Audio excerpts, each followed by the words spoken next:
Sesaat lagi Anda akan menyimak Bincang Psikologi Keluarga. Terima kasih sahabat MK Anda yang sudah bergabung. Sampai ada juga yang mengirim foto ya. Saking penasaran nih bagaimana citra diri kepada anaknya hasil menganggap seputar citra tubuhnya seperti itu.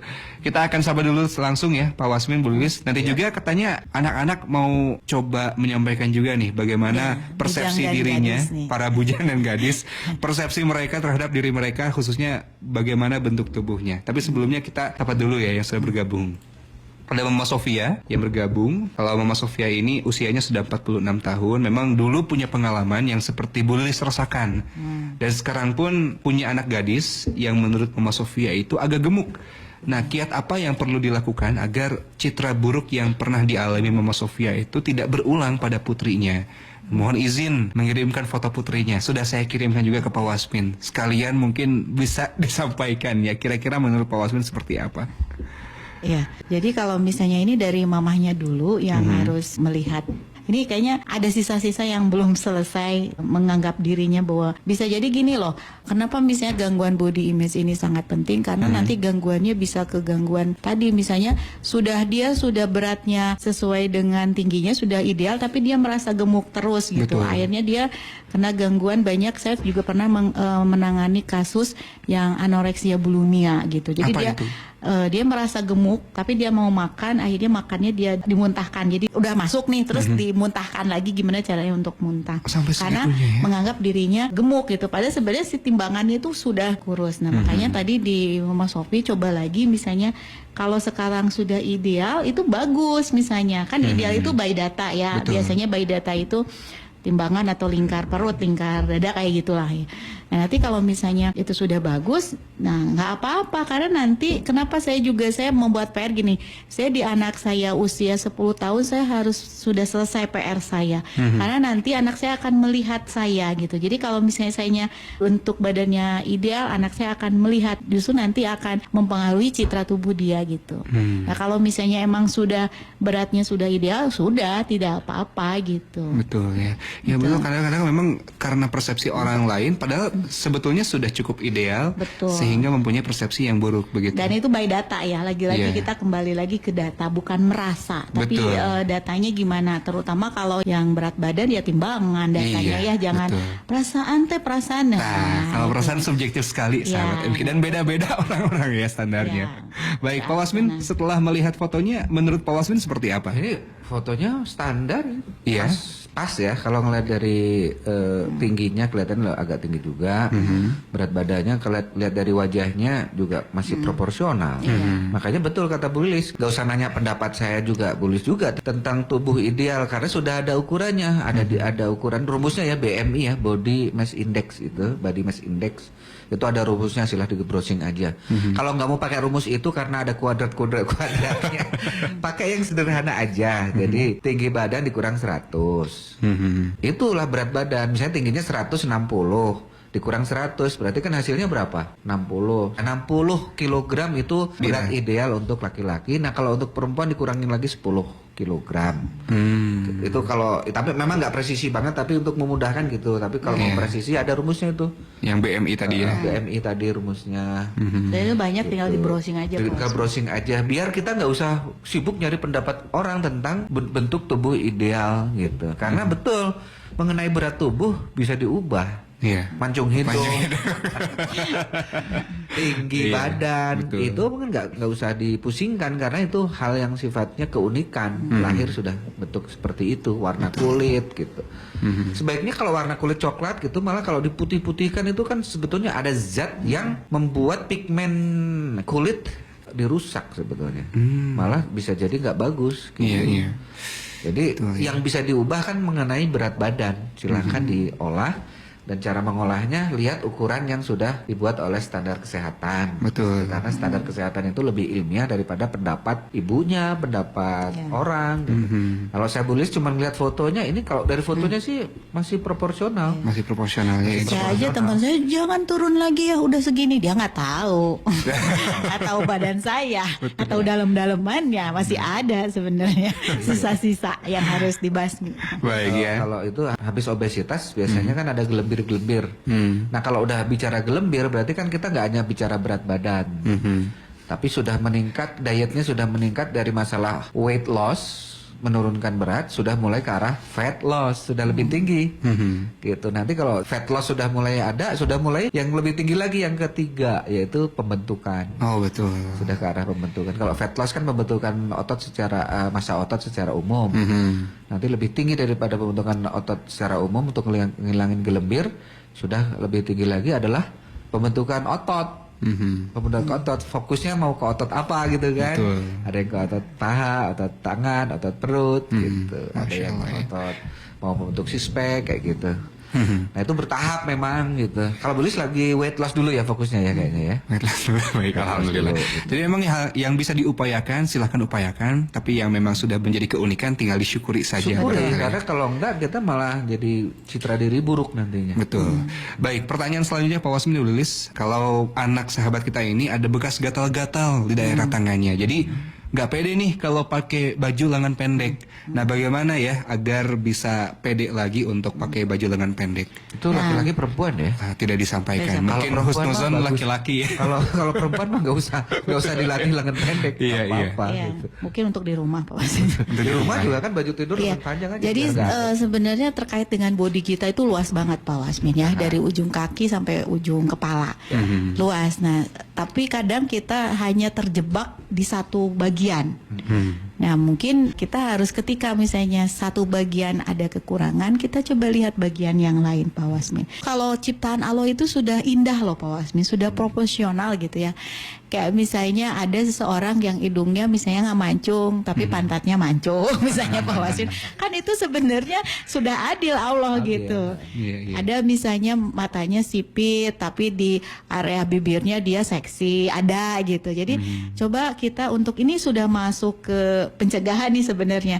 Gimana caranya kita harus mengamati dari ujung kepala sampai ujung rambut. Nah kita ketika misalnya, kayaknya kalau saya lihat di cermin bibir saya indah. Nah fokuslah ke yang positif. Nah kalau yang kayak tadi tangan, cuman tangan mah sedikit lah nggak apa-apa gitu. Anaknya laki-laki katanya. Oh laki-laki. Betul. Jadi ke arah sana kita lebih fokus pada bagian badan kita yang Yang positif, menarik. yang menarik gitu. ya. Baik, alhamdulillah. Baik begitu ya, mudah-mudahan bisa terus diberikan asupan-asupan positif bagi putranya. Selanjutnya ada juga sahabat kita, sahabat Wulan. Sebelum sahabat Wulan, sahabat Susi dulu ya di Cikalongwetan. 41 tahun usianya, tapi entah harus sedih atau bersyukur atau gimana. Di usia 41 tahun masih banyak yang panggil Neng katanya. Mungkin karena badannya kecil, tingginya 150, berat badannya 45. Kadang suka tidak Ideal, pede ya. sih, jadi berpikir apakah mereka menyepelekan atau gimana seperti itu. Perlu bagaimana bersikap, terutama kalau ada kepentingan di sekolah anak-anak, kan udah punya 2 anak di SMA dan di SMP katanya seperti itu. Itu ideal Pak Wasmin 150. Nggak masalah beliau Beratnya itu karena nggak suka dipanggil Neng padahal usianya udah 41. Kalau masih ada panggil Neng, pengennya dipanggil Mak. Neng gitu. itu bagus loh untuk menghargai kalau di sini. Hargai gitu. Malah ada yang sudah kakek-kakek dipanggilnya Adek. Namanya Ade. Iya, iya.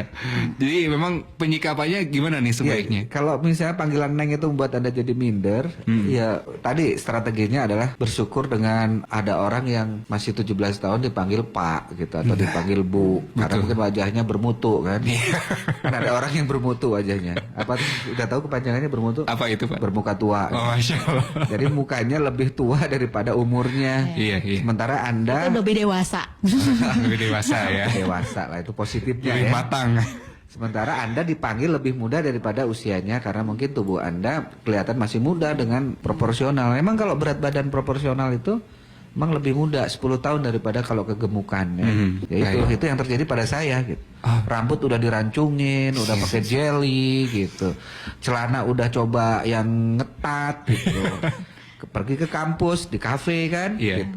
Berharap ada yang manggil kakak gitu, apa gitu. Yang minjem charger gitu, Om. Aduh, udah stakar kebek istilahnya dadan supaya dia agak tapi muda gitu ya. Kalau mending Pak Wasmin Nah, Om, kalau saya dulu ya pertama kali nikah karena suami saya langsing, terus saya gemuk banget. 10 lah, nggak 10 gitu. Ya nggak 10 itu, sampai ada yang kerabatnya suami bilang, oh ini ya mertuanya katanya. Ya nggak mertuanya. Dia nggak Tua mertua. banget gitu. Masya Allah. Saya belum menemukan yang seperti itu. Tua Jadi banget kan emang berarti. gemuk itu membuat wajah jadi lebih tua memang. Baik ya. Tapi sekarang beda, saya jalan dengan suami saya, terus suami saya bilang, Pak itu anaknya ya. Keadaan sudah berbalik ya. Udah terbalik. Baik, satu pertanyaan lagi sebelum kita lanjutkan. Ada sahabat Wulan di pojok Cimahi, 23 tahun. Bagaimana pandangan Pak Wasim dan Bu Lilis mengenai pandangan masyarakat yang menganggap bahwa montok sama dengan sejahtera katanya? Maksudnya gemuk ya. Ada sebagian dari masyarakat yang menganggap bila badan kita montok atau gemuk berarti kehidupannya sejahtera. Suaminya perhatian dengan memberi cukup makanan, sering jajan dan lain-lain. Di keluarga sendiri memang sahabat Wulan ini sering mempertanyakan anggota keluarga yang berbadan kecil atau kurus. Seakan-akan bila orang yang bertubuh kecil itu berarti hidupnya nggak bahagia, kurang gizi katanya. Dan sahabat Wulan sendiri sangat tidak setuju dengan statement seperti itu karena badannya kecil tapi tetap happy dengan kehidupannya. Iya, betul. Bagaimana Pak? Bu? Jadi kita bahas citra tubuh ini atau body image ini untuk melihat sesuatu yang seharusnya. Gitu. Kalau memang gemuk, ya emang harus dilihat gemuk. Maksudnya jangan dibuat senang-senang gitu. Gak apa-apa gemuk, yang penting sehat. Itu kan kalimat racun itu. Itu racun loh itu. Karena banyak yang Nggak gemuk justru apa-apa, penyakit gemuk begitu ya. cantik nggak ada ya yang Ada gemuk cantik ya. nggak ada. Gemuk itu tetap lebih jelek lah gitu. Seandainya nggak gemuk dia lebih cantik dari yang ada gitu. Iya, iya. Terus atau yang kalimat racun yang kedua, gemuk artinya makmur. Itu racun itu. Karena gemuk itu artinya penyakit loh. Baik, baik. Boleh dibaca di mana banyak penyakit akibat kegemukan. Obesitas ya. Obesitas. Iya. Obesitas itu banyak mengancam gitu. Yang paling jelas adalah tulang lutut atau persendian kaki itu jelas terancam dengan adanya obesitas. Iya. Bagaimana nggak terancam gitu? Kalau obesitas itu kan udah melewat 25 kilo dari berat yang seharusnya ideal. Kalau udah lewat 25 kilo dari berat yang seharusnya ideal, itu artinya kemana-mana dia bawa 2 buah galon air. Masya Allah. Kebayang loh gitu. Kan Ini berarti lutut itu terbebani bekerja keras ya. Iya, gitu. iya. Bekerja keras lutut itu, kaki itu bekerja keras. Udah dari situ aja udah jelas ya. Itu menzolimi diri sendiri. Ini saya lagi menanamkan sugesti ya saudara-saudara. Untuk diri saya sendiri. Masya Allah ya. Nah, artinya maksud saya yang disebut dengan citra diri itu adalah ya kalau proporsional melihat kalau emang kegemukan yang harus dikurusin gitu. Jangan kegemukan dipuji-puji, gemuk artinya makmur, gemuk artinya nggak apa-apa, gemuk asal sehat, itu nggak boleh. Justru dia harus dibuat lebih krisis supaya dia memperbaiki proporsi tubuhnya. Karena kita boleh mengubah yang bisa diubah. Berat badan itu bisa diubah. Iya. Tapi kita tidak boleh pusing dengan yang tidak bisa diubah. Panjang hidung itu nggak bisa diubah. Iya, iya. Kalau diubah malah nggak boleh. Betul. Karena sudah bagusnya proporsionalnya gitu. Masya Allah ya. Tapi kalau kecacatan boleh diubah. Itu menurut beberapa ahli fikih. Misalnya bibir sumbing. Itu kan cacat. Itu Ya, boleh boleh. diubah untuk memperbaiki penampilan. Karena hadisnya bahwa muslim harus berpenampilan yang baik. Baik. Jadi Tapi kalau bukan cacat nggak boleh diubah gitu. betul. Hidung kurang mancung itu kan nggak mancung itu bukan cacat. Iya, masih Nggak bisa boleh. berfungsi dengan sebaik mungkin. Baik gitu. Itu Iya. harus disyukuri. Nggak usah disuntik-suntik implan gitu pakai apa supaya hidungnya mancung malah jadi jelek. Jadi penyakit Karena nggak juga. cocok dengan bentuk wajah. Betul. Itu dia ya. Masya Allah. Jadi memang menghibur seseorang pun perlu proporsional. Ya? Proporsional. Yang gemuk jangan dihibur, makmur ya nggak apa-apa, gemuk asal sehat itu menghibur yang jelek itu. Iya. Racun itu kalimat Baik, itu. baik. Buktinya kena saya itu kan. Iya. Gara-gara dihibur nggak apa-apa, makmur ya sukses ya, baru kena sekarang saya pusing gitu kalau kolesterol naik. Itu racun itu. Aduh. Baik, gitu ya kan. hati-hati dengan menghibur seseorang sahabat MK. Baik, kita rehat dulu ya, masih ada satu segmen lagi di waktu yang sangat singkat ini sahabat MK. Dan kami sampaikan dulu bagi Anda juga yang perlu sahabat MK untuk mengikuti Hypnotherapy Certification Workshop. Ini juga bisa di jalan Anda sahabat MK untuk bisa lepas dari citra tubuh yang kurang baik. Mungkin perlu juga di hipnoterapi. Anda bisa ikuti bersama dengan Pak Wasmil Al-Rishad MPD dan Ibu Lilis Komariah MPSI. Hubungi segera 0811 225 002.